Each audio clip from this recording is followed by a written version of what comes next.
Thank you all for coming out to the Special Board of Finance meeting, April 10th, 2019. If you all would rise for the Pledge of Allegiance. I pledge allegiance to the flag of the United States of America and to the republic for which it stands, one nation, under God, indivisible, with liberty and justice for all.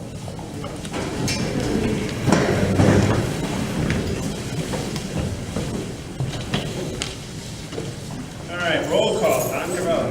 Here. Gary Stalwood. Here. David Stars. Here. Travis Irons. Ed Dumaine. Yes. Scott Charlwood. Here. Scott Gardner. Here. And Tom Sinkins. All right, next item, acceptance of the minutes from the April 3rd, 2019 Special Board of Finance meeting. Minutes have been sent out, distributed. Any questions or discussion?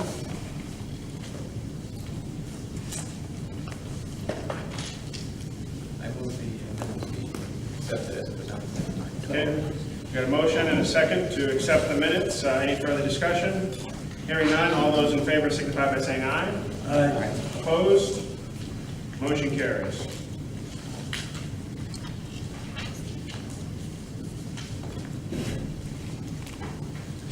All right, next item under new business. Tonight is our meeting with our department heads of the town departments to discuss fiscal year 2019-2020 proposed budgets. So the way this is going to work is I'm going to go down the list and call upon each department head. When I do that, please obviously state your name and your position for the public. And just overall, please give us a brief summary of your department and your proposals. I know one thing that the Board of Finance has discussed in recent months, and wouldn't mind you touching on very briefly, is positions as far as who does what. Because that is something that we've had a lot of discussion on this year, and even starting last year. That's one of the reasons why I had inquired personally about job descriptions, because that's something that had not been looked at for a while. So we were looking at job descriptions to, again, exactly see who does what, who reports to who, and of course that helps us in determining some of our decisions when it comes to reviewing line items regarding payroll for department heads and for staff. So you don't need to go obviously line by line, but if you could just summarize kind of the workload, just to give us an idea of why it is necessary, to have the staff and kind of who day-to-day operations is responsible for what. And anything else that you see pertinent for us, after each department head has spoken, I'm then going to give the opportunity to all Board of Finance members to ask any specific questions. And the way that's going to work is, obviously you do the best you can to answer our questions, but if in the event you do not have any information handy this evening, we of course will do follow-up. We have another special meeting next week with Board of Selectmen and Board of Ed. So between now and then, if any Board of Finance members, again, have specific requests or questions that couldn't be answered tonight, in the next couple days and early next week, we will look into confirming that information and getting answers so that we hopefully have it by our next meeting. So that's pretty much how it's going to go. So to start us off, I am going to start with Kathy Tendridge, our first selectman.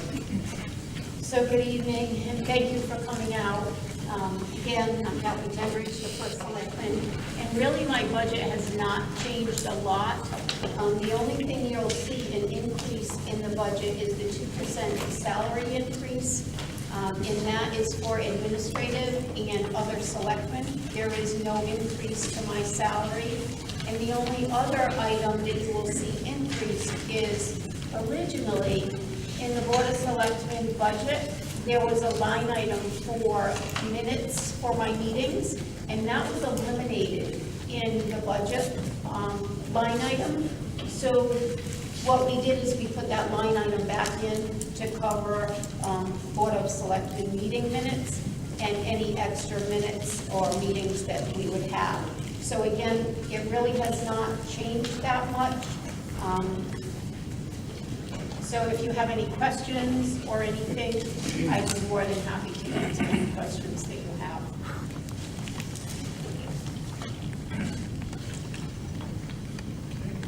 Questions for the selectmen?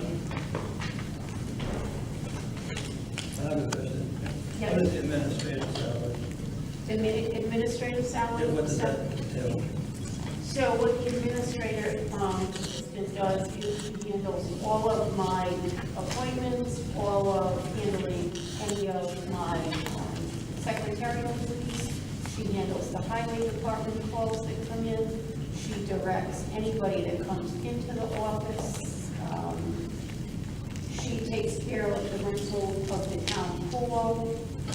And I believe, and you will see, you should have a copy of her job description. You'll see that in her job description. On other selectmen, do they split that salary in half? Do you have the ability to split it 60/40 or whatever? It's split in half. But do you have the ability to split it 60/40 if you want? That's a good question that I can find out, but why would you want to do that? I don't know if I want to answer questions tonight. Okay. All right, so that's an item we can follow up. Any other questions? No? All right, moving on to finance. Hi, my name is Kelly Vashon, Finance Director for the town. In my budget proposal, department head made 2%. Assistant Finance Director and Bookkeeper are 2 positions, full-time. They're both in union contracts, 2%.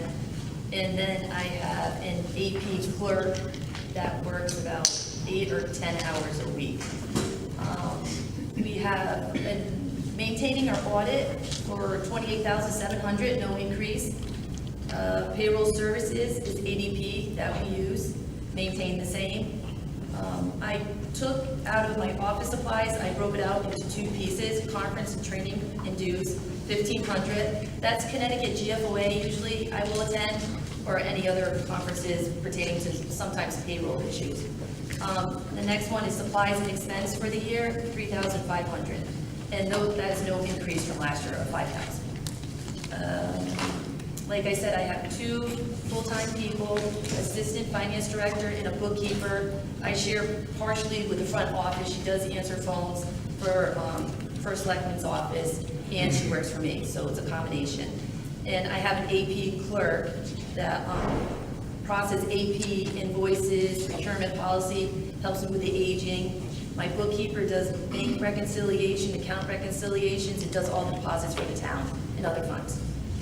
My full-time finance director, she's more HR, payroll, benefits. She helps me with journal entries, and she helps out with the pension reports that we have to do. Anything else? Yeah, that's pretty much my department. If you guys have any questions.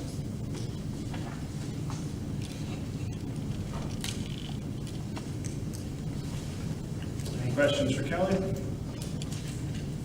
Do you have something to do with the bid process, About the what process? bidding process? Yes.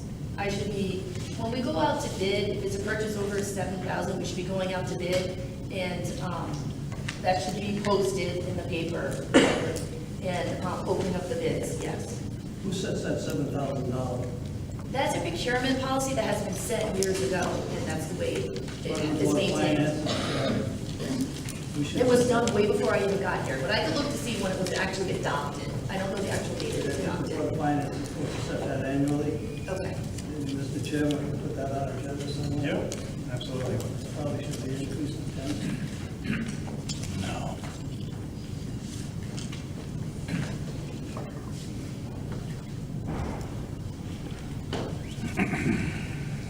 All right, any other questions for Kelly?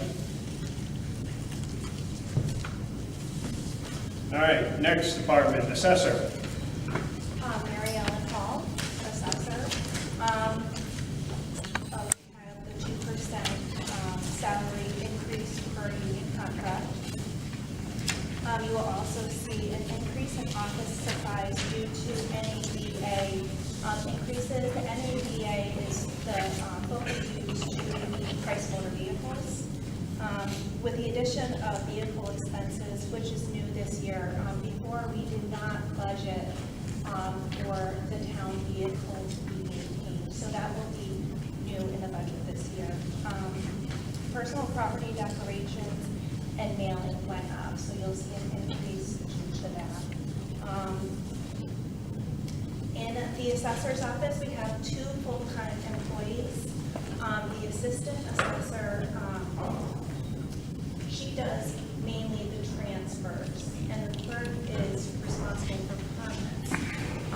But we all share responsibilities in the assessor's office.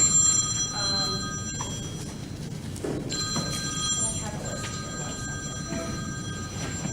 second. So our main goal in the assessor's office is to compile the grant list, and I have a printout of what is included in that grant list, and I have a handout for each board member to review, and I think it'll give you a greater understanding of the assessor's office, so I'm going to hand that out to you, and if you have any questions, feel free to reach out to me, and I think that's it.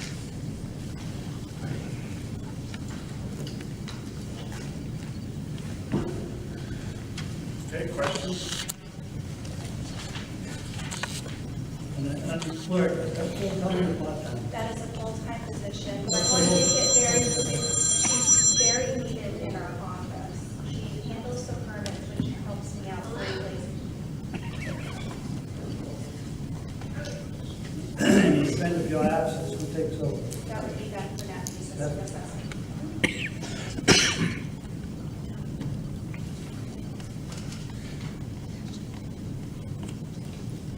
Any other questions? Do you mind if I hand these out? or- Yeah, please, yeah.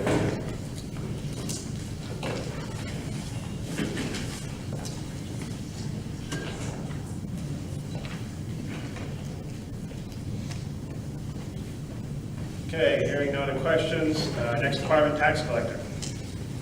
Karen Quincy, tax collector.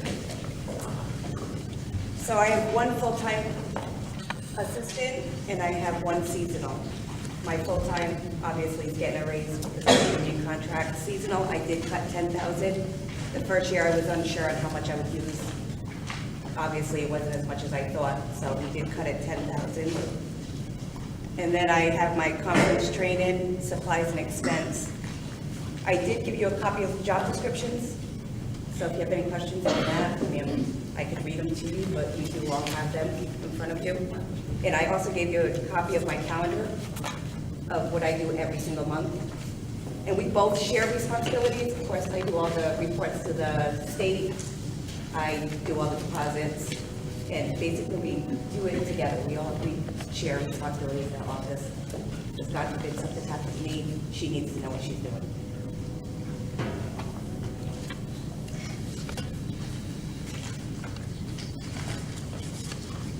Thank you. Questions?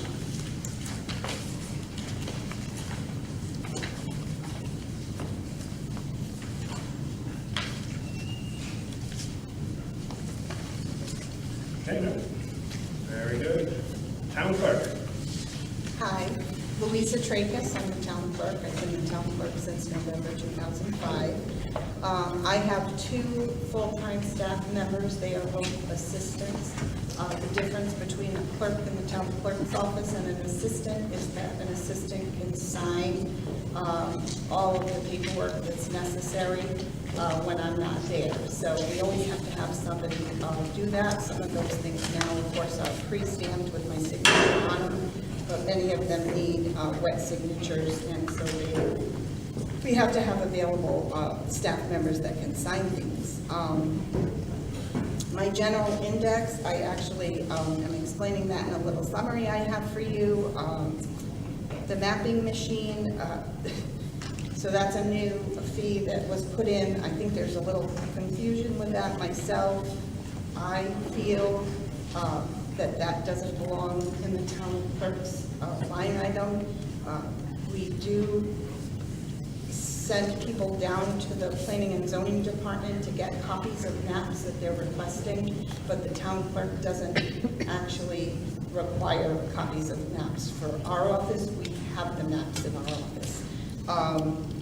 And it was also added into my supply and expense budget, so it's actually in there twice. So just to let you know. I just wanted to read a little summary of what we do, because I think it's important for everybody to realize what is entailed in working in the town clerk's office. You do have a job description that I submitted. It's a little bit lengthy, but there is a variety of job duties which require dedication to our residents, title searchers, attorneys, and other visitors to the office. And under my supervision, good customer service skills are a must. When you become a town clerk and take advantage of the town clerk training and education sessions, you receive a handbook. I was going to bring it today. It's about this thick. It includes basic fees, land records, vitals, elections, records management, and other duties, which include everything in between. I also have a set of state statutes, which are about 19 volumes, which I work with all the time. The staff in the clerk's office records all types of land records, including but not limited to deeds, mortgages, mortgage modifications, assignments, releases, subdivision and survey maps, trade name certificates, and military discharges. We accept these documents over the counter, by mail, and some electronically. We do not outsource any duties. All duties are performed in the office. The staff in the clerk's office records close to 1,000 vital statistics, which include birth, marriage, death, burial permits, and cremation permits throughout the year. In fiscal year 17-18, we issued over 700 certified copies to our customers. One of the duties of the staff is to assist people searching their genealogy.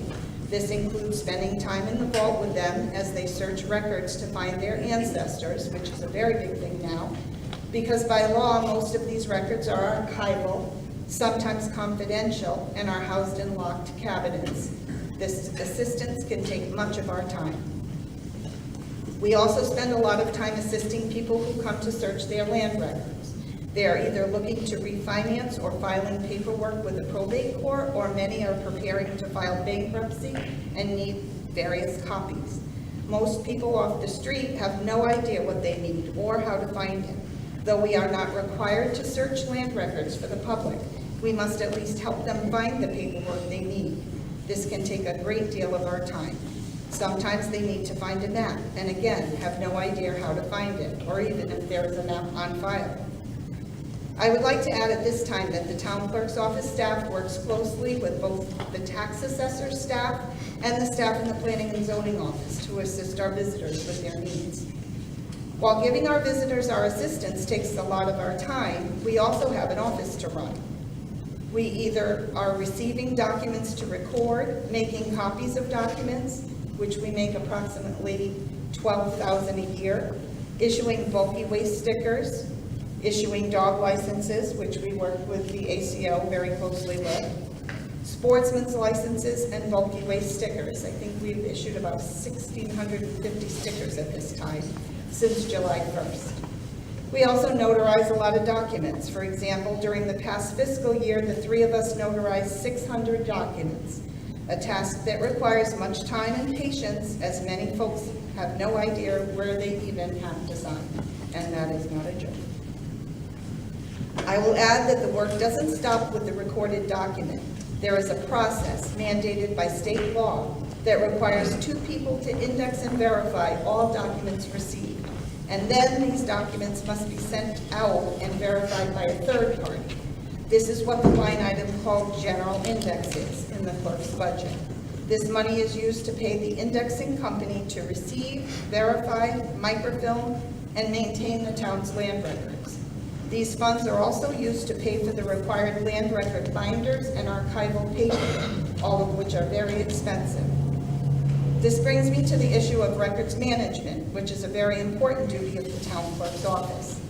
Records management is the systematic control of records throughout their life cycle, from records creation through maintenance and use to final disposition, which requires good preservation and storage practices, as well as knowledge of the record-keeping requirements for various types of records. It is important that your town clerk knows which records must be kept, which records can be destroyed, of course with permission from the state library, and how to safely preserve the important archival records of the town. Though I am happy to say that I have been involved in many very rewarding preservation projects, this can be a time-consuming job and can be costly. Part of my supplies and expenses go toward the preservation projects that have included in the past microfilming vital statistics back to the 1800s, microfilming the old map books, and transferring meeting minutes to archival paper and microfilming them. God forbid if there was a disaster and some of those records in the vault have not been microfilmed and they're destroyed, they're gone. And they have not all been microfilmed. So we really need money in that account. We get money from the state, but the town is also responsible for putting in some money to microfilm those documents. There is much work left to do, and we are all responsible to make sure that these records are maintained properly.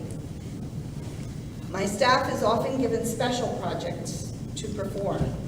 The project we are working on right now is for the new Lieutenant Governor, who has asked us to create an accurate list of veterans of the Korean War and Vietnam Wars. This has been very time-consuming, and all three of us are working on it whenever we have a few extra minutes. As for my position as town clerk, though I assist with many of the over-the-counter duties, I have many other administrative duties to perform in between. These include educating and training my staff regarding their duties and keeping them abreast to the many mandates directed by our office by the state of Connecticut, creating and maintaining accurate record-keeping spreadsheets for the finance office, creating and defending my budget, assuring that the office is equipped with the necessary supplies, processing all invoices received, and sending monthly reports to various state agencies. I also have many duties required as an election official for the town and have always worked very closely with the registrars of voters, assisting them whenever I can with their election duties. We are still working hard to learn the new centralized election management system, which the Secretary of State is changing and improving every election cycle. Am I right? Though election day is in November, our election duties continue behind the scenes throughout the year. Another duty that takes much of my time is keeping track of all elected and appointed boards and commissions. It took me several years to organize and maintain accurate records and the goings and comings of several hundred board members, which, believe me, has not been an easy task. I also prepare the paperwork for each new member and swear them in. And I have to say here that I'm honored to be asked a few times by Chief Supernat to swear in new police officers, and I love doing that. Thank you. In addition to those duties, and I'll wrap this up quick, I have spent much of my time assisting those board members in researching questions concerning the Plainfield Charter and the state statutes, which have become more frequent, the questions. I work closely with Kyle to maintain the proper information regarding agendas and minutes, and Kyle works very hard to do that and keep the website up to date. I also work very closely with the Selectmen's Office, assisting whenever I can in regards to creating proper documents such as resolutions and contracts, as well as creating and posting warnings of various meetings. Lastly, I have included a report, which I'll hand you out after, which has some number comparisons. And feel free to ask me any questions, and as always, I invite and encourage you to visit my office and see for yourselves the work that we're doing. If I can, I will just pass this comparison out so you can take a look.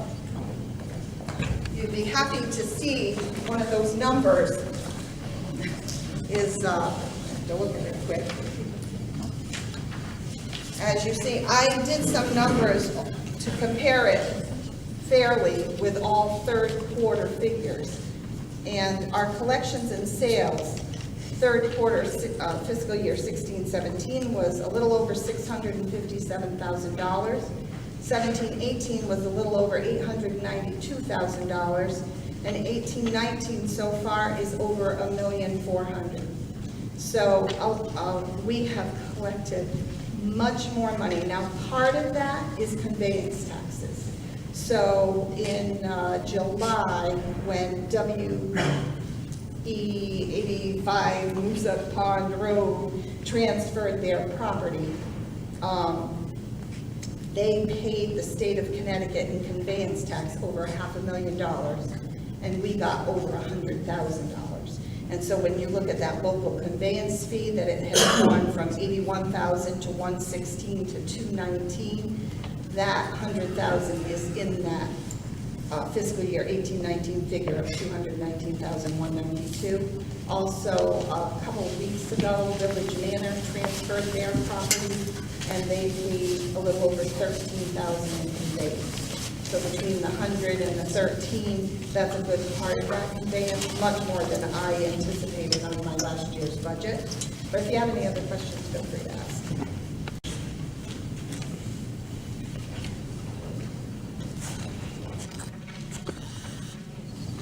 No questions? Very good. Moving on to elections, registrar.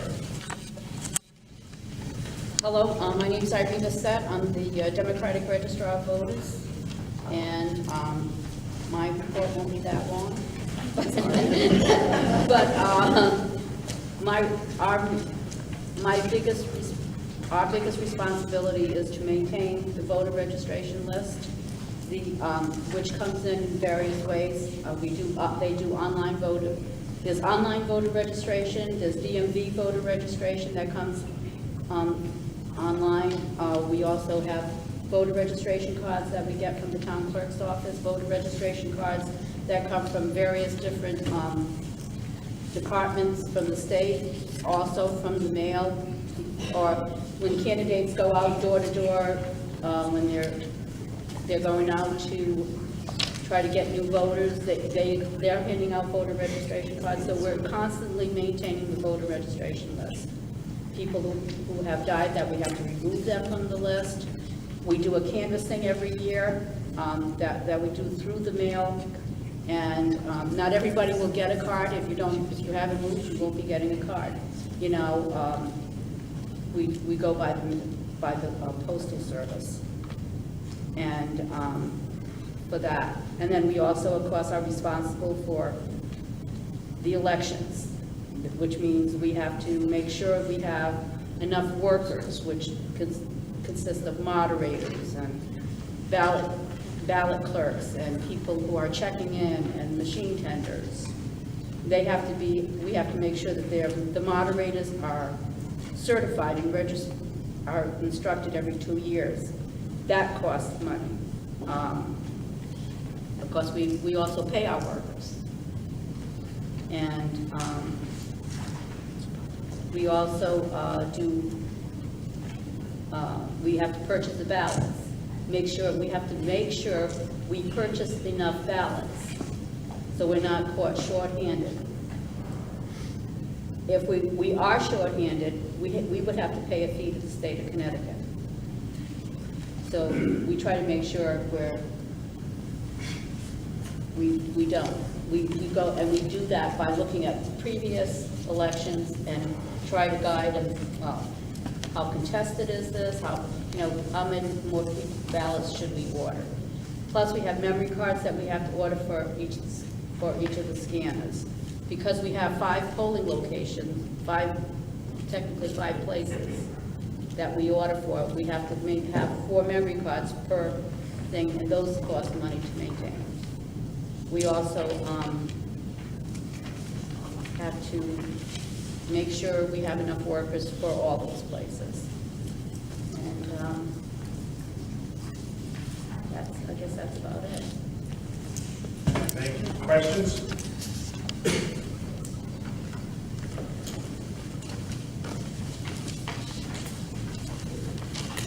All right, next department, building and grounds. Now, I know we have Ronnie, but also Kathy.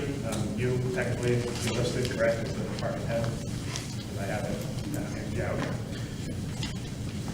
But Ronnie will answer any questions that there is to building and grounds, and probably Kelly, who has the budget for building and grounds, so. Financial, if there's yeah. any- I help Ronnie with the financial aspects. So I can run through the budget and then, he can tell you more of the labor side.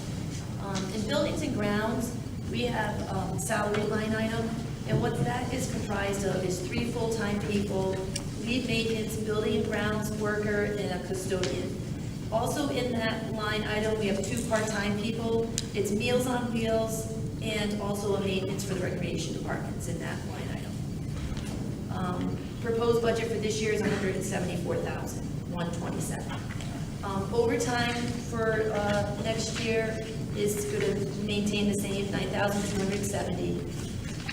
Electricity in this line item is for the town hall, recreation, and the senior center. We increased it $4,200. Heat in this line item is town hall, the pool, and recreation and senior center. We're going to maintain it hopefully at $22,300. Water, same as town hall, recreation, and senior center, $7,000, increase of $500. Refuge disposal, which is all the buildings except the highway department, so all town buildings comes out of this line item. Cleaning supplies, paper goods, all from all the buildings is Ronnie's responsibility. Service contracts, town hall generator, $2,400. Vehicle expense is 2 town trucks that we have at the town hall, $6,000 a year, pretty much tires, maintenance of the trucks, and gas. We have to maintain the tractor and the snow blowers, we estimate about $3,000. Tools, any town hall maintenance department tools they may need to purchase, $2,000. And supplies and expense for the town maintenance at the bottom, about $10,839. Net increase of that department is $19,886. I think I touched pretty much what is comprised of the department. I don't know if you guys have any questions for me or Ronnie, financial or job related. Personnel-wise, is that department operating at full capacity right now? Right now, no. No, we are short. Our groundskeeper is out, he hurt his back at the end of last summer, and he's still not returned. So currently, what's the makeup of that? It's Ronnie and who else? Sarah.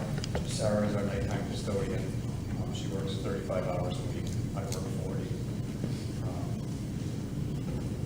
We do what we can to work on Tom's job. The highway helps us as well at the moment to try to keep up with everything. That individual is injured?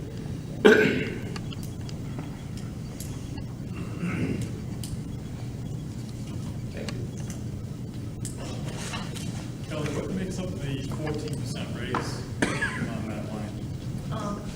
With the increase of Ronnie's job duties, additional duties, makes up a bulk of that. And we have about $3,400 for the Meals on Wheels, maintenance recreation about $23,000, and the other 3 are union salaries. Makes up that number. So basically, that 20,000 is the raise we already gave Ron, plus all the other raises you were just talking about. So we've given Ron, they approved the $8,000. It shows a big gap Yep. due to the fact that we increased 1 year to the next. Okay, that's what I want to make sure. Yeah, it's not like double increase Okay. now. Who maintains the generator? I believe it's Kinsley. Yeah, it's Kinsley. What's the name of it? Kinsley Corporation. I have a question for the chief. Who maintains yours? Kingsley and our, the town's full-time mechanic, Paul Schneider. Paul does the bulk of it? Yes. Have you talked to Paul to see if you can get a little help from him? I have not, but I can. That would be up to if he could, if Mike can spare it. That's, He used to maintain the, as a PD, he maintained the whole thing at one time. I could save you quite a bit of money. Might want to talk to I'm him. definitely open to that. The chief. Some of the new transitions or changeover on it, he's not up to with obviously putting the load on it, electrical system. Motorable wise, absolutely, if there's something that we can get by or do with a pinch. But the problem is Kinsley does the load tests and some other things that are out of his realm, sir. Okay.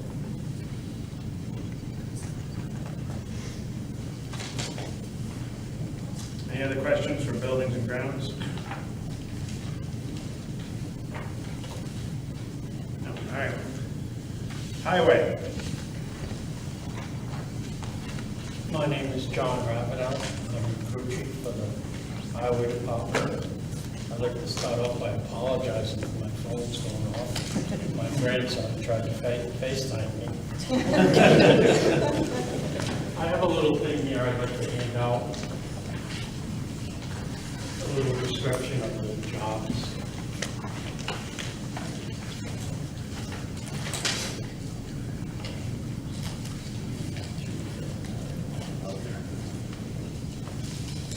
Thanks, John.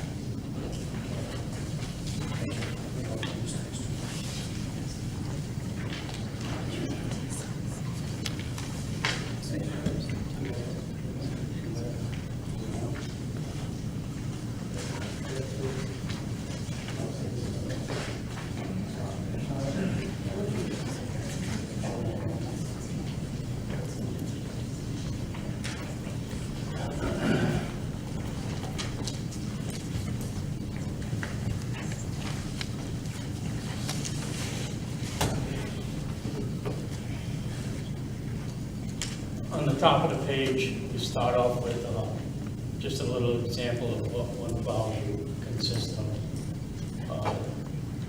The roads on the below, there are all the roads for one value. Townwide, we have 272 streets and 101 miles of road. So we have 7 full-size trucks. We don't have any spares at the moment. Due to age. We also have 2 450 mason dumps that do our villages.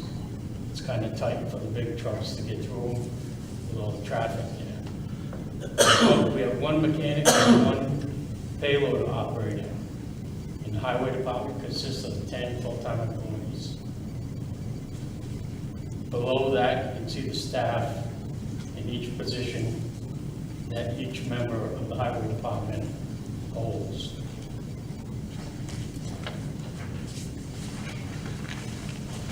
If you turn the page, our newest truck is a Freightliner. It's a 2016. It's 3 years old and it has 6,453 miles. Going down the next line is a Freightliner, also a 2013. It's 6 years old and it has 16,602 miles. Following that is an International. It's a 2011. It's 8 years old with 18,300 miles. After that is a 2008. It's 11 years old. It's 32,127 miles. The next truck is a 2007, that's 12 years old. It's got 45,507 miles.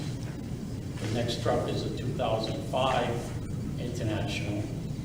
It's 14 years old and it has 51,192 miles. The next truck is an International. It's a 2001. It's 18 years old, has 49,447 miles. And after that, we have the 2 mason dumps. A 2015, it's 4 years old with 18,000.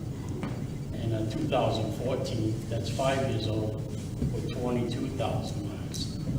You can take note here that these vehicles don't have a lot of mileage on them. What we tend to do is we use the older trucks for drainage and haul and fill or things of that nature, so that we can preserve the newer trucks.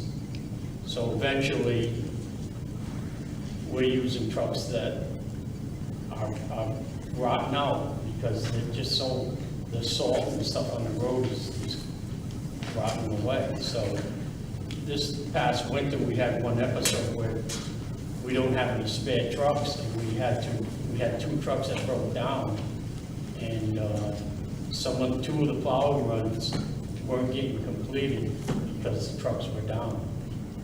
So, again, that's about the gist of it. Any questions? I'll try my best.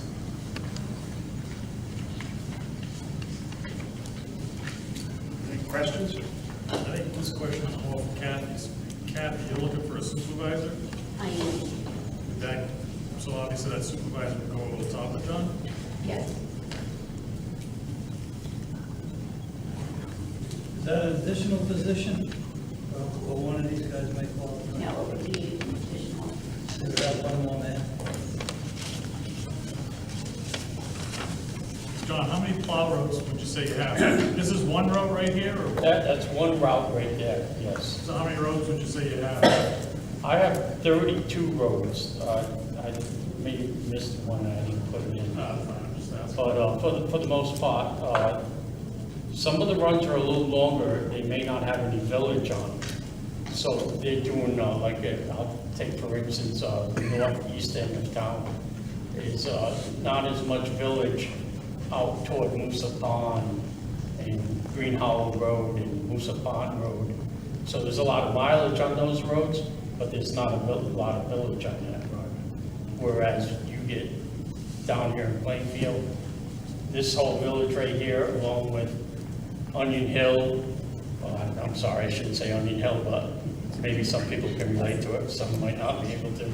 It's a village over here past the railroad tracks on the right. And then you have Sunnybrook and the new village, or the old village up on the other side. So each run some runs may have more roads on them than others, but others are still longer.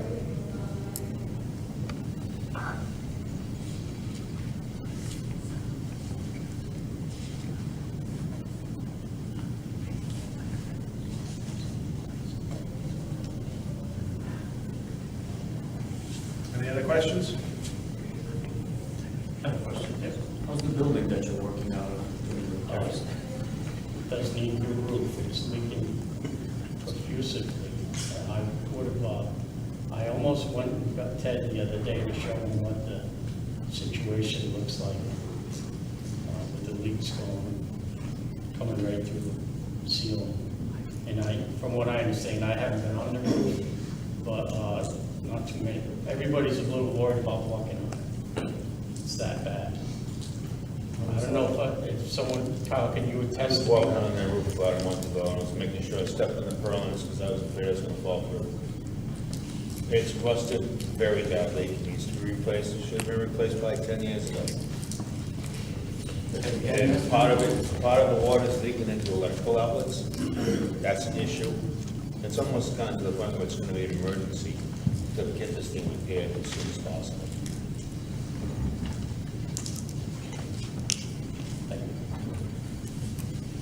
You have just the one mechanic working on the truck?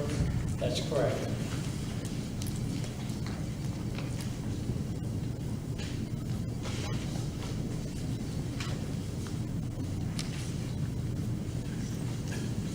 Okay, any other questions? Thank you. All right, next up would be Fire Marshal. I believe he's absent. Kathy, do you have anything to mention on that? No, that's pretty much it. Okay. Next, Police Department. Howard Blake, Superintendent, Chief of Police, Chief of Police for 7 years now. Obviously, my budget was a little lengthy with all the descriptions and everything that you requested or asked for. I'll just go through quickly a few of the things, or the increases there. Department head is contractual, that was a 3% increase.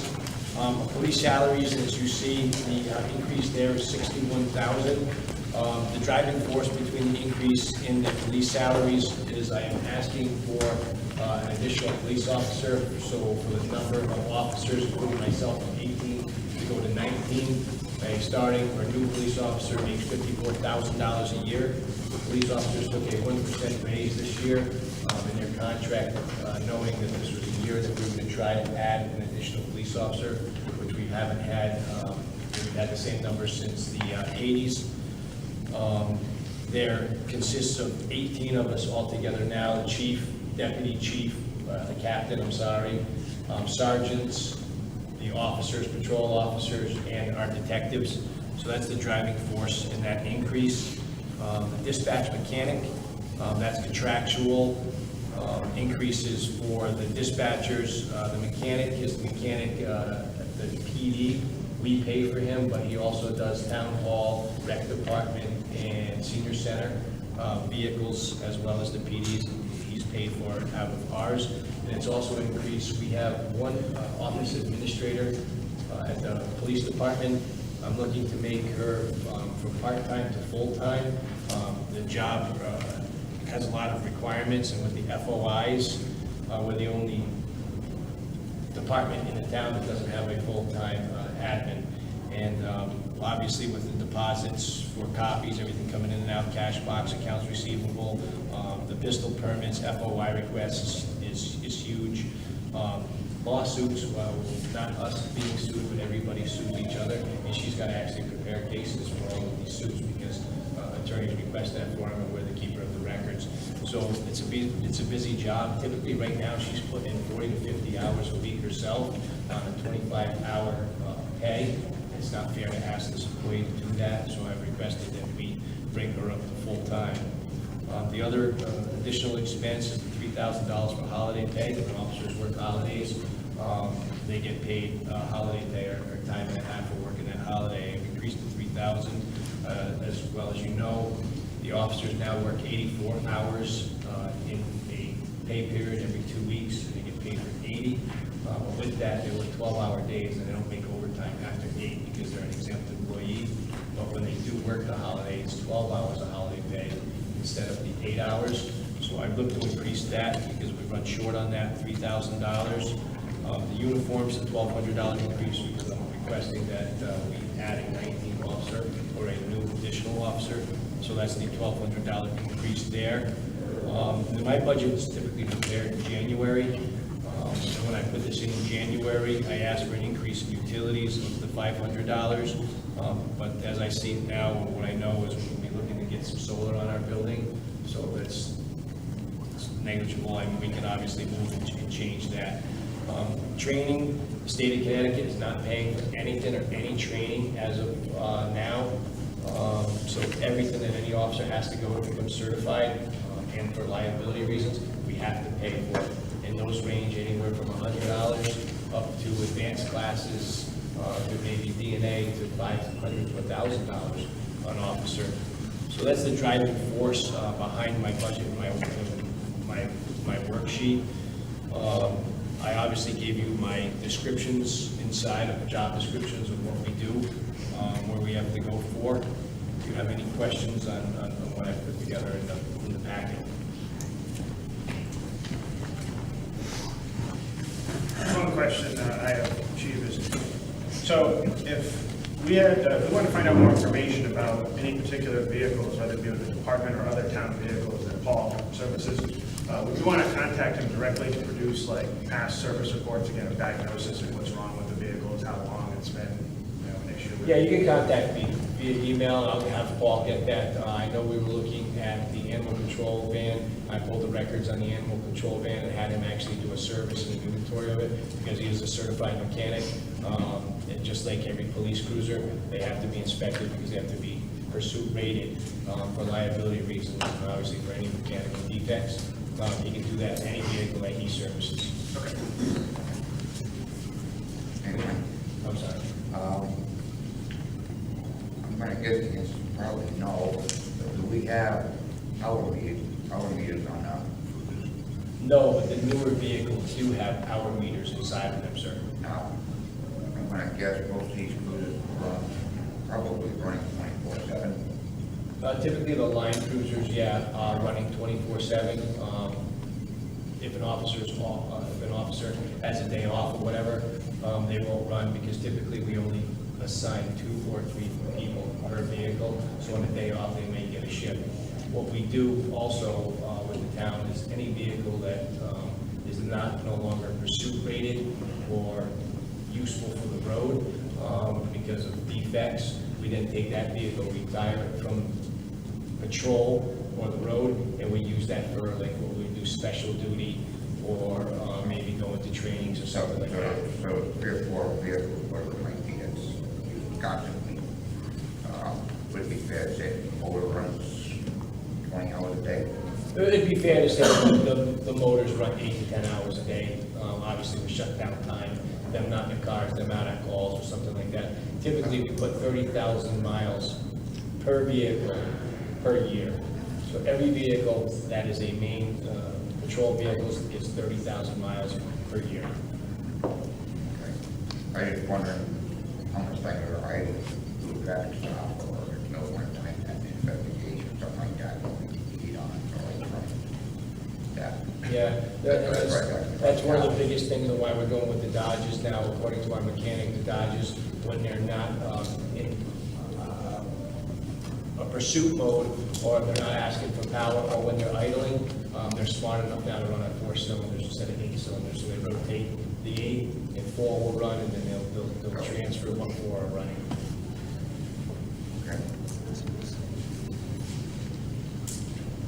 Are all the vehicles leased? No, depends on what the budget is and what we're doing. Sometimes we lease, sometimes we purchase outright. The last 2 vehicles that we bought, we leased.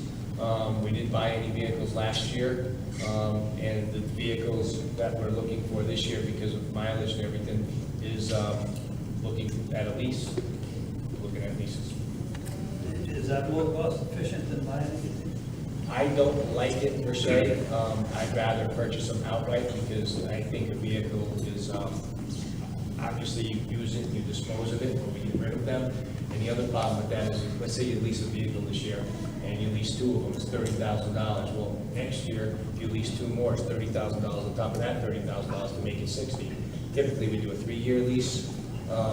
So then you go 30 is 60, then the 3rd year, another 30 on top of that, makes it 90. When if you went out and you just purchased 2 vehicles every year, you can go 60, 60, 60, 60. So now you're compounding by leasing them and stretching that out. It is a good idea, it's a good year when it's a tight or a lean year, but at some point, you're gonna be paying more than what you would do if you just initially purchased a $30,000 vehicle because of government incentives. The lease part of it is due in part by budget restraints? Typically, yeah, when we lease this is the reason why, because it's cheaper than going out and buying a vehicle. So we save money by leasing. When you lease, does Paul work on them, or? Has to, yeah, then you get no maintenance contract with that little lease. It's really just a car that, you know, it's called a lease, but you get financing through a financial institution, and you pay payments over 3 years.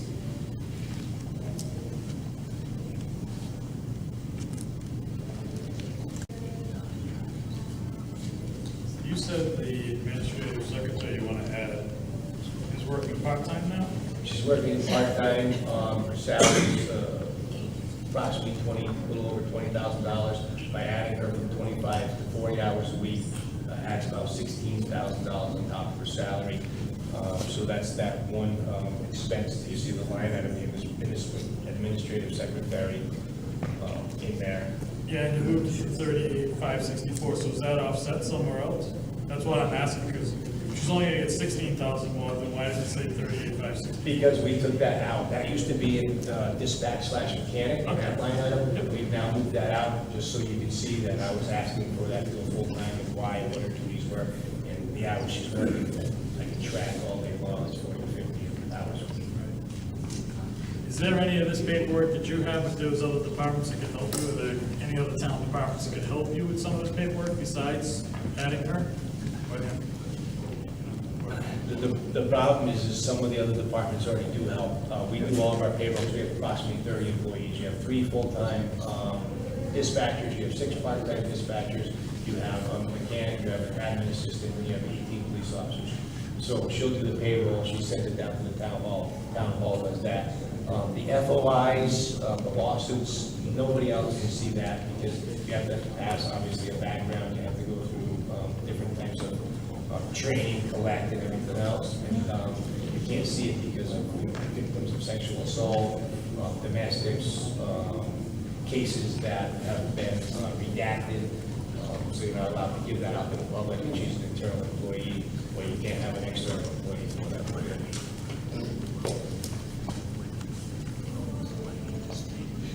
Your dispatchers handle all 911 calls? That's correct, secondary 911. What typically happens is Quinnebog Valley 911 Center gets the first initial call. They ask, do you need fire, do you need police? They see where the crime or whatever is taking place. They find out that it's happening on 123 Main Street in Plainfield. Plainfield is for police assistant. They then transfer that 911 call over to the police department. It comes in on the 911 line that our dispatcher answers, asks all the pertinent questions, and dispatches an officer, and obviously documents it. Is there no way that 911 can do all of that dispatch? Is there any way? Absolutely, there is a way, sir. And we don't do that? I'm looking into it. That's, at some point, I'd like to have a sit down and have a meeting with you, but absolutely. That's a vision for the future, to save money.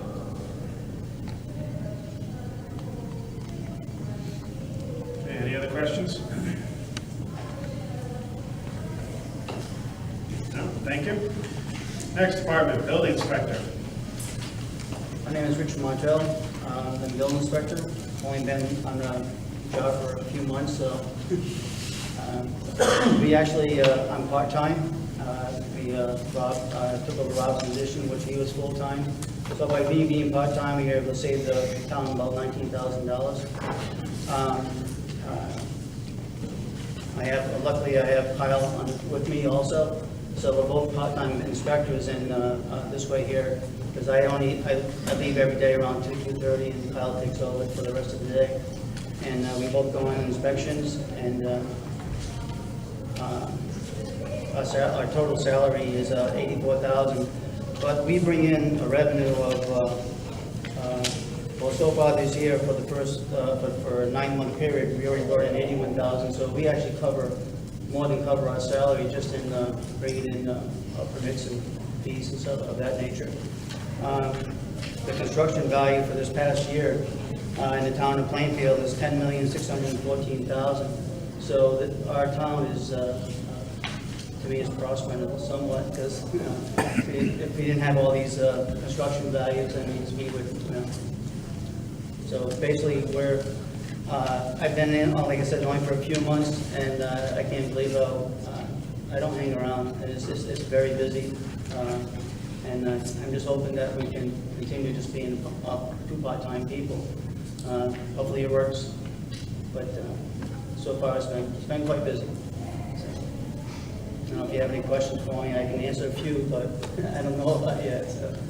So between the 4 days that the town hall operates, the two of you are available that entire time for those 4 days? Yeah, we've even, well, I had a call from from the police department already once for an accident because a car went into a building.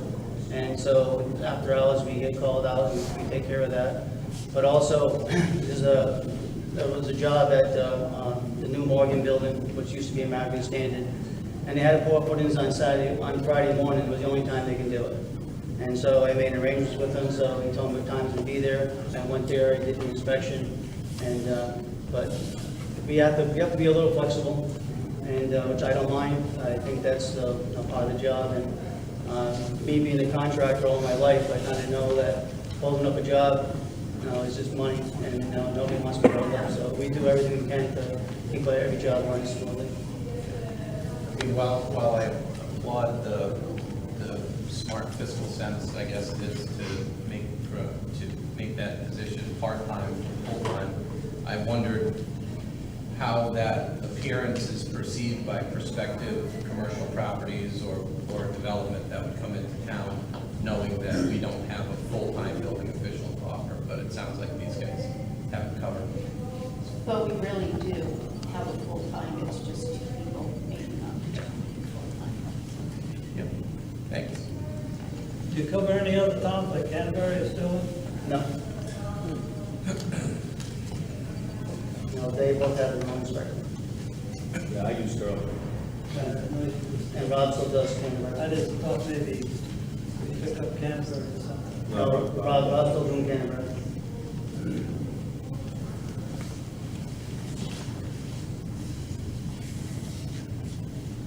Any other questions? Thank you. Planning and zoning. Mary Ann Shinati, I am the Planning Department Supervisor, Town Planner, and Economic Development Coordinator. The budget that is before you on your spreadsheet requires salary increases per union contract, department head and the assistant town planner, zoning and wetlands enforcement officer, and the administrative assistant in the department, both full-time positions. Memberships and publications, courses, meetings, and seminars, which are critical to make sure that we keep up with legal updates and whatnot, and course requirements. Mapping supplies, the wide map copier. The town clerk had mentioned earlier that she did not feel it appropriate that $600 should be allocated to her budget for this. $600 is also in the assessor's budget. When I initially proposed my departmental budget, I had included the entire $1,800 in my budget, because as members will recall, I had to come before you not too long ago because of the expense of that machine. So because mine was not the only department that uses the machine, it was split out. But if indeed, and my budget was reduced to reflect that, if indeed it does end up that the board decides, no, it should all lay in one department, which frankly would be easier to track, I would hope that you would agree to increase my budget by the $1,200, from $6 from the assessor and $6 from the town clerk. As well, travel for seminars and whatnot, and supplies and expenses. So we do have a net increase, but what's proposed is really bare minimum to adequately serve the public and the town. Notoriety. There's no way for anybody to know that we're open for business. And dealing with planning and economic development, I'm also the grant writer. I've gotten some grants for the town, and I'm working on more, and I work very closely with the first selectman to work on ways to improve the town and better it for the residents and for businesses. And I don't have time to dedicate that's necessary for marketing. And that includes website marketing, that includes social media marketing, not just print anymore. It's a lot more involved than that, and it requires constant updating. Training and conferences, that is basically for the Economic Development Commission members, because they didn't previously have a budget, and we do now have an active Economic Development Commission, and they, obviously, it would behoove them to take advantage of any training opportunity they can find. And printing for printed materials to market the town, and their supplies and expense as well. In the Economic Development Commission section, I realize that's quite a ways down in the budget yet, but there is $600 proposed in that, and that's for the recording secretary to attend the meetings and do the agendas and minutes and whatnot.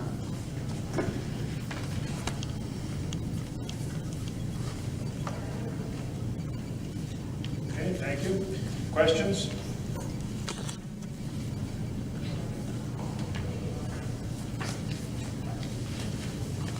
All right, hearing none. Animal control. My name is Karen Stone. I'm the animal control officer for the town.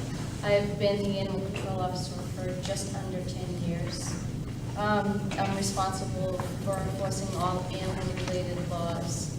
And, I report to the chief of police, and I have a part-time kennel cleaner helper. He works 10 hours a week, making minimum wage. I am asking for a 5-hour-a-week increase for him, as it does get difficult sometimes to take care of the animals and go out on calls during the middle of that. The rest of my budget is pretty simple. It's just supply line items, dog food, heat, gas, everything it takes to run the animal control department.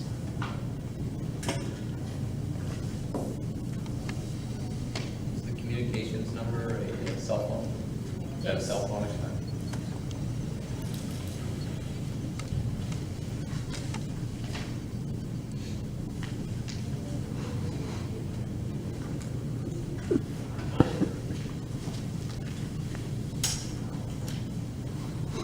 Any other questions for animal control?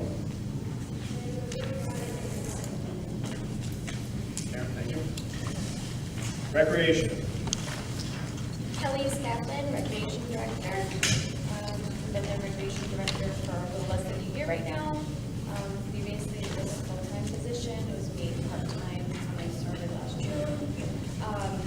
2% increase for the department head and the administrative secretary, who's full-time. Increase in the summer camp staff. Typically, we have summer staff for about 2 to 3 years. This is one of the years that we had a retention. We have the majority that are returning again for this upcoming year. So there was a slight increase with that. For the most part, no major changes to any of the salaries. We have a van driver that works 20 to 29 hours per week in our senior transportation program. We have 2 vehicles. That vehicle runs 5 days a week. We have over 40 residents that utilize that service. We have Meals on Wheels as part of our program at the senior center. We also have an activities coordinator who works 10 hours a week and a social services coordinator that works 5. Supplies, there was a little bit of an increase with the supplies. Looking to do more programming, more family programs, more community events.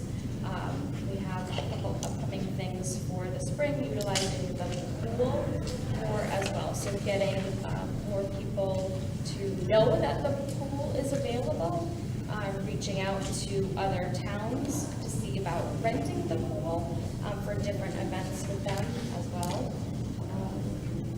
And then, part of the staffing is, of course, the lifeguards. There was an increase with the lifeguard staff. This year, there was safety concerns.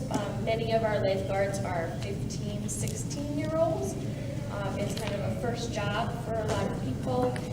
So we have doubled up on the lifeguards at night for their safety. So that's where the increase in the lifeguard salary came from here. That is, in a nutshell. If there's any questions for me? How many hours a week do you work? I work 25. Pull this up to 25. It's tough. I'm doing it. Yeah. Whatever I can do, the assistant there has been there for over 30 years, so she is very adept and well-versed in a lot of the different runnings of the office. So when I'm not there, she kind of takes the lead thing and runs things.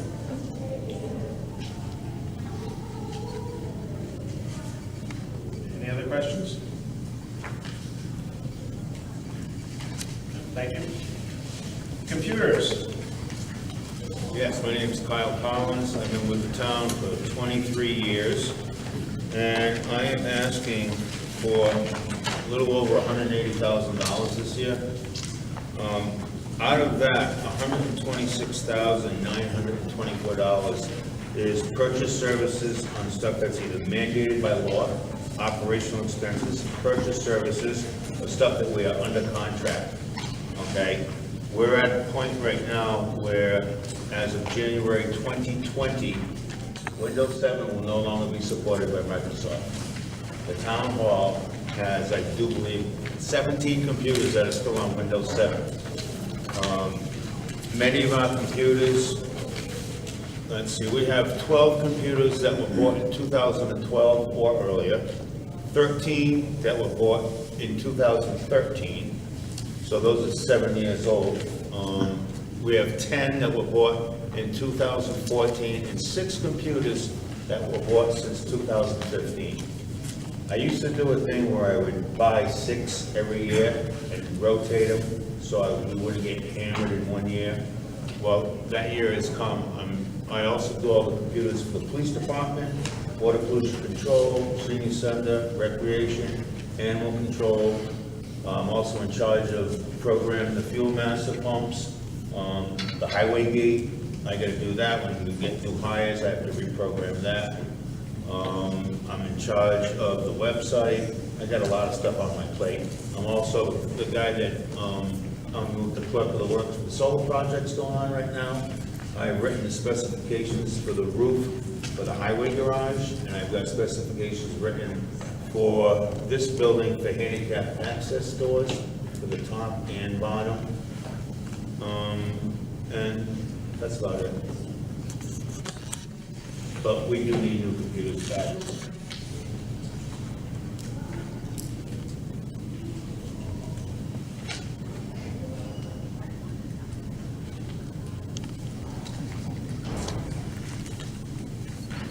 Maybe you can answer this. I know in our recent, one of our recent Board of Finance meetings, we had approved the line item transfer for the purchase of the tax collector's office of computers.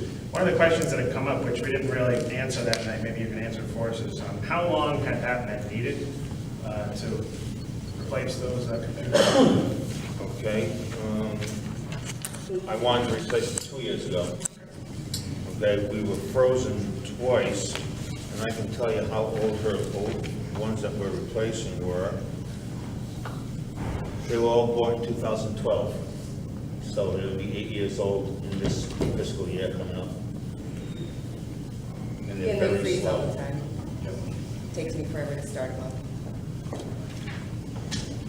And everybody's having problems with it. Computers now. They're getting very frustrating to work. In your opinion, how many should be replaced, forgetting their lifespan or Windows 7? How many should be replaced at the town hall? 18. They should all be replaced. Just about. There's 6 of them I would keep. The police department should probably have 20 of them replaced. What's the cost each? About 1,100, 1,200 each, depending on what I'm putting in for productive software. Some people need Microsoft Office Professional. Some people can have home business. There's a couple of computers that don't need that productivity software, so those would be a little bit cheaper. Some of them don't need monitors. Some of them do need monitors, so there's a little fluctuation there. What would be the total cost? You have anything on it? To replace all the computers right now? Everyone that needs replacement? Roughly. Oh, hold on, give me a second.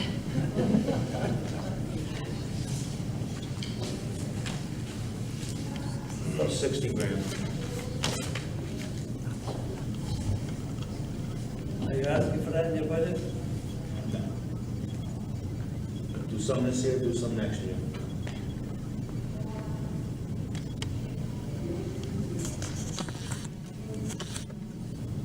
I'll just add, my day-to-day job, I'm knee-deep in technology every day, and I completely understand where Kyle's coming from with the replacement of machines, and, just some of the ages of the computers that you're talking about are, somebody who's got a pretty good handle on technology, quite frankly, it's pretty scary. There's no doubt that that's probably needed. Yeah, and we can't just get the $250, $300 computer, because our system requirements for some of this software is unbelievable. We got CAD programming, we got the assessors, the tax collector, they can't just have 2 gigs of RAM. No, those It's are not gonna work. PCs that are doing a heavy lift. So, Right, yeah. and I'm trying to get all solid-state hard drives, because we don't want to lose hard drives, and solid-state ones just don't die. So it costs a little more, but they last a lot longer, as you can see, because we're stretching them out. We've got some that are 10 years old that we're still using. I still have a couple machines still on XP. They're machines that don't have access to the internet, though. In my opinion, computers for municipality should be up to date. I agree. No substitute for that. In this day and age, you have to have, it. Not luxury, must. I think this board should take a good look at that. But if I'm counting right, Kyle, you said you need to replace 18, right? I said you needed to replace 18 if you replace them all that you wanted? just for the town hall. Right. So in this list, because I count 13 in this list, Oh, I might be including the tax ones when I'm just counting, but we just got those 5. Let me look what I got here. not, tax collector's not in there. Yeah, you asked me kind of quick, and I just kind of looked at it really quick. I'm just saying, so Yeah. if we left this alone, you'd replace 13 more, besides the 5 that we're replacing now. Yeah, that would be 18, yeah. That would replace it with the task force. If we don't touch this, there's 13 here. He's replacing 5. He's not, that's not speaking to the PCs up at the No. police department. No, I understand.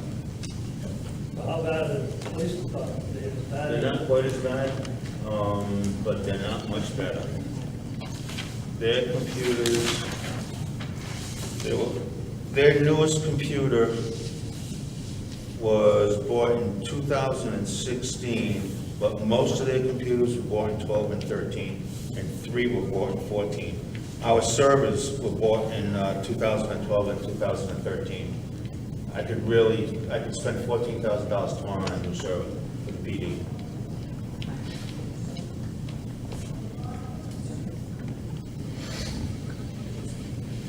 I mean, if you want, I will give you guys my wish list of what it should be. I have no problem working those numbers up tomorrow. I think Ed's kind of interested. I'd like to see that. Okay, I'll do that. I'm your office hours. See you at 7:15 tomorrow morning. I'll be there till 6:30. Ted, you gonna share that for us? Definitely. All right. Thank you. Any other questions? All right, and finally, libraries. Mary Poitras, Aldrich Free Public Library. Our library's open 21 hours a week. We have 5 part-time employees, 4 of which get minimum wage, and our director gets a little bit more. One of our increases is because of the minimum wage. I think it's 10.10 right now, but it will go up in January again. Our insurance is going up, insurance costs, and I think we need to paint our building this year, so we have some expenses there. We do apply for grants, which I think we just got one from Jewett City Savings Bank for computers. And we did, our other grant was for the children's room downstairs, where we improved it, and some of you came to visit. We had an open house there today, so.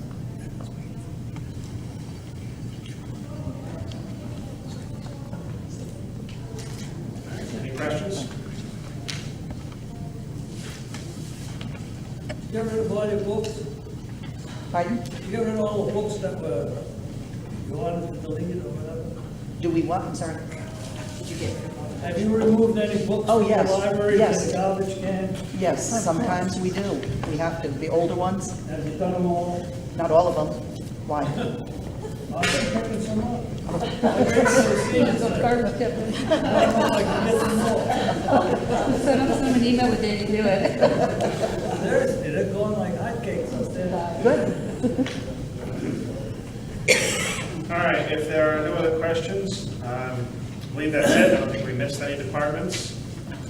So, at this time, I will now move on to citizen participation. Now, just a reminder, the way this works, this is a special Board of Finance meeting. So our discussion with all of the department heads, calling what we talked about regarding the budget. If you have any questions during citizen participation, you need to state your name, your address, and also indicate where your question is being directed to. We're fortunate that we still have everybody here who, of course, spoke for departments, so you can direct your question to that department, and we'll recognize them, and they will answer it, or you can direct it to the Board of Finance. But please be specific if you have a question. With that said, Tom, before you do Yeah. that, though, are we gonna go through capital expenses at all? Yes, I can do that. yeah, we can do that, Rick. Yep. Yes. I'll start with the insurance and benefits, that's on page 5. Our workers' comp went up based on the number of claims for the town. Liability insurance maintained the same. Medical insurance is increasing due to addition of 3 full-time employees. Heart hypertension, police is increasing, we're under negotiation right now.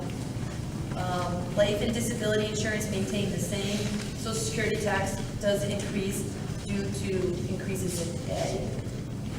Pension for the town and the Board of Education, we should be contributing, I want to say it's 1.4 a year, so we were looking to increase that to 1.2. Right now, in the pension, we pay out roughly 1.1 million a year. So looking to increase that 100,000. Unemployment benefits maintained at 40,000. Sick and vacation accrual decreased by 17, and retirement payout, we're expecting potentially a retirement. I'm not 100% sure on that, so that is decreasing 23,000. The addition of an engineering firm due to the MS4 requirements for the state of Connecticut, that's a new addition of 36,000, engineering firm. Telephone increase 2,000. Legal increase it potentially by 10,000. Postage maintain the same at 25. Computers, Kyle discussed computer salaries. Probate is maintaining at $8,022. Copy machines, 37,000, same amount. Town aid roads is state funded, so when the revenue increase, your expenditures increase, so that's an increase of $420. Claims maintain the same. Contingency maintain the same at 50,000. Tax refunds the same. Libraries we discussed. Boards and commission, only new one there is economic development for 600. Everything else is maintained the same. Economic development, no, planning and zoning increase of $1,000 due to the postings that we have to put in the paper, very expensive. So we're gonna have to increase that by 1,000. Purchase services, no new purchase services. These are the contracts we've had over the years. Connecticut Conference of Municipalities maintains the same. Department of Health increased a little due, it's based on population. 911 dispatch, that increased $192. Council of Governments increased $9,800. Bulky Waste is a contract we're in. NECOG maintained the same, and Meals on Wheels maintained the same. You know when the bulky waste contract expires? Yeah, I have it in the back here for one of your hand, like, backup. I can look it up. Yeah, it's in the back, you'll see that. Then capital expenditures, LoCIP is state funded. It went down this year, 20,000, so it's 122,512. Potentially leasing, it's a lease payment, it was a new lease last year, it's going to be the first payment of 20,000 for the 2 new police cars from the prior year. Municipal grant, state funded, 144,803, that's state funded, it's not through the mill rate. All town building repairs, it's various items. It used to be the town hall, but it's maintained the recreation department, the senior center, the town hall, the police department, any items that in the building that they need repairs, major repairs. 24,000 for the year, it's the same amount as this year. And then for new purchases, the 2 new police cars, if we lease them, first payment of 30,000. A police garage for 70,000. Town maintenance, new town maintenance shed out in the back here, 5,000. Maintenance truck, if we could lease one, first payment of 10,000. Planning and zoning 4x4 truck, potentially 10,000. Highway computer and Wi-Fi, they have no computer up at the highway department. So we were looking at getting Wi-Fi for him so he can have a computer. 5,000 potentially. A pool UV filter, 9,000, and senior center flooring for 9,000. The rest is comprised of our debt. It's debt of all of the town buildings, school also. Summary of interest for the year will be $405,494. That's a decrease of $40,000 from current year. And then the principal payment, it would be $1.440,174. And that's an increase of $25,000 for your principal. And then usage of the fund balance potentially. Town revaluation, $32,542. Road construction, $300,000. Highway roof, and we're looking at doing the roof, the DACO building and animal control, $150,000. And animal control van, $30,000. And a highway plow truck, $225,000. And that would be the fund balance usage. And that's pretty much, that's it.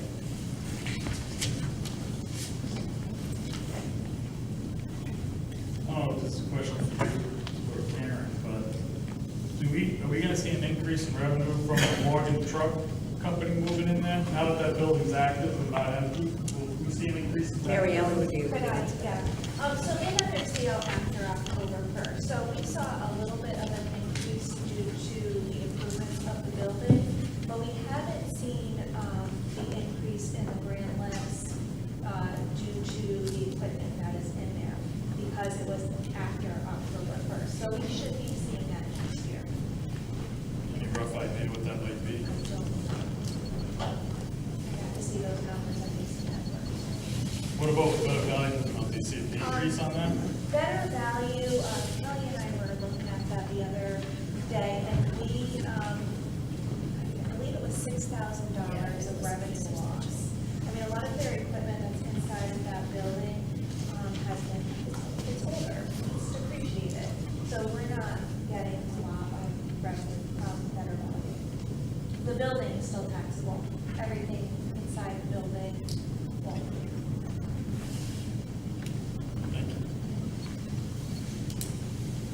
Is the property, I guess that's the right term, the vehicles at the Morgan complex, are those vehicles that sit across the street, are those taxable? They shouldn't be, they must No, be they're not. inventory.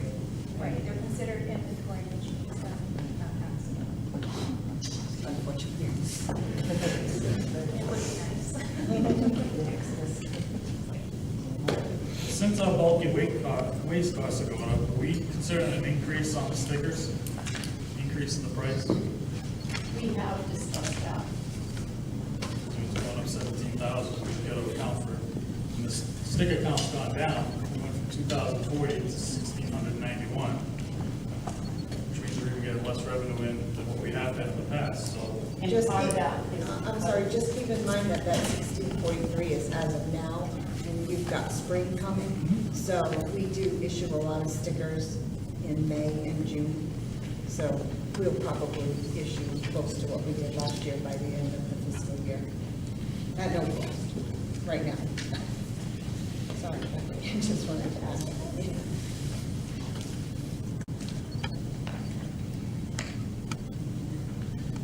All right, any other questions or discussion regarding capital improvement? Hearing none, move on to citizen participation.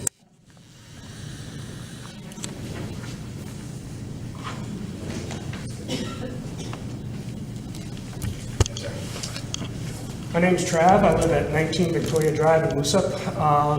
I kind of have a self-serving interest today because I was over here in Kyle and it's getting very uneasy in my seat. I own a company, a managed IT services company in Worcester. We do a lot of military, government, education, commercial, and stuff like that. And I will emphasize what he has said, that you have less than 8 months to upgrade your systems. And when I say January 2020, they have a right to pull the plug now. And they have. And I've been in meetings all day and people have been panicking.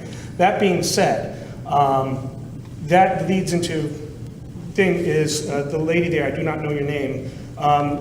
Yes. Kelly. What is the current request for proposal process for the town? I thought I heard you put something in the paper for something else? Yeah, I normally put in the bids for like the trucks, the police cars. I'll put in the bid, you know, for the roofing, that type of stuff. No, you put in the bid, what in?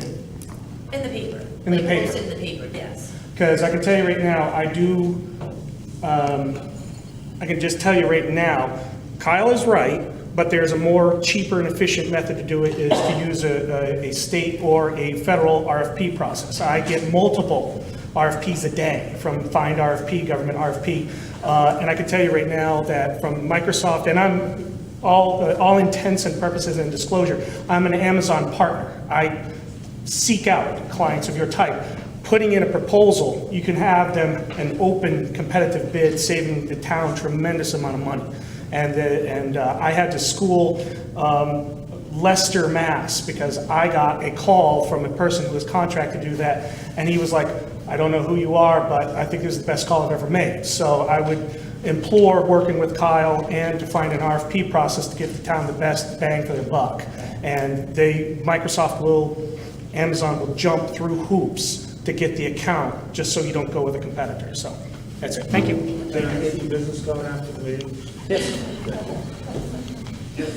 Just to add one thing, that when municipalities put out RFPs and invitations to bid, they do also have to be uploaded to the state's BizNet website.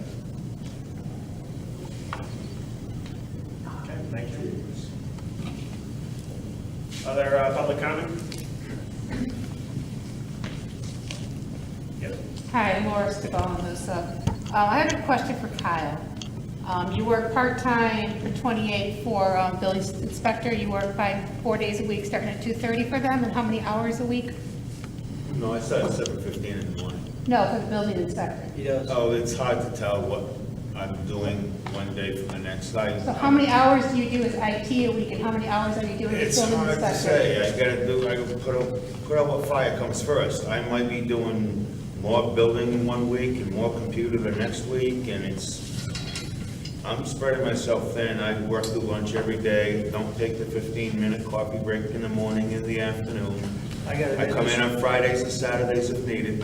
And you put in Sterling in there as well? How many hours in I'm Sterling? there at 5:30 in the morning. I leave there at 6:30. I do my inspections there on Fridays.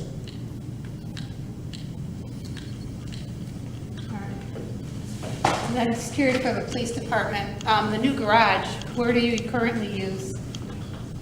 We have an outdoor pen that we put everything in, but we're by law, if we seize or take anything from you, we're by law required to give it back to you in the same condition that we took it from. And sometimes we keep your possessions for a year to 2 years while a court case goes on, and it's not covered and it's not sheltered from the elements of weather. So the garage isn't for mechanics, it's for to store goods? That's correct. Okay. Evidence.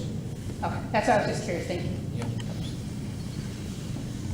Jack Town, Moosa Pond. Chief of Police, is your budget got gas prices figured in? Yes, sir. Because they're going About up. 19,000, yep, about 19,000 gallons per year on average is what Well, I we use. ain't interested in how much, but if you got it figured in, because you come in half a year, hey, I ain't got the money for gas. Okay, that's, you know. Thank you, Speaker. You're welcome. Okay, thank you. Other questions? Yes. Naomi Smith, Plainfield. My question is for the Recreation Department Director. Are you planning on, in the future, doing anything to work with the schools to initiate any programs for our pool? Because I started coming to meetings when there was talk a few years back about the pool being closed. Every year, there's a problem with our pool not generating enough money. And I'm just curious why we're not inviting our school system to take part in some kind of after-school programs or something that can help sponsor. There are outside programs that are available that our children could benefit. I mean, not a lot of towns have swimming pools, so I don't think this is something we should lightly just dismiss. I think that there should be more creative initiative ways to try to raise revenue, and if that involves, there are a lot of schools that have swim teams, so I'm just wondering if anything like that's in your plans. I can speak on the swim team. So our pool is not the correct size to have an official swim team. We can do swim practices there, but we cannot do meets because it's not the correct size to do that. Because that was, I'll be honest with you, that was one of my questions. We've had a pool in our town for all these years, and our school has never had a swim team. and that's why it's not the right size. Thank you. I just want to add as well, that we are looking to partner with different recreation departments, different summer programs to get more people utilizing the pool, especially those that are just, several miles away. So we are looking at having that rental space available to them so that they can use it instead of, traveling a little further to go to a different park or water area. So we are looking at partnering with some of the local groups as well, so that we can bring some more revenue in as a rental, and also get more people aware that we do have a pool here. It is open 14 swims a week, and we don't just restrict that to residents, so anybody can come to one of our open or adult swims. Can I add on to that? Do you rent the pool out for physical therapy, like to Dave Kimball, for people who need aquatic therapy? We do not rent it to Dave Kimball, but we do have a physical therapist that does use the pool 3 times a week. Have you possibly looking at the hospitals? At this point, we have not, but we certainly can look at that. Aquatic therapy is really what, especially for people older. Yeah. Thank you. Thank you. Other questions or comments?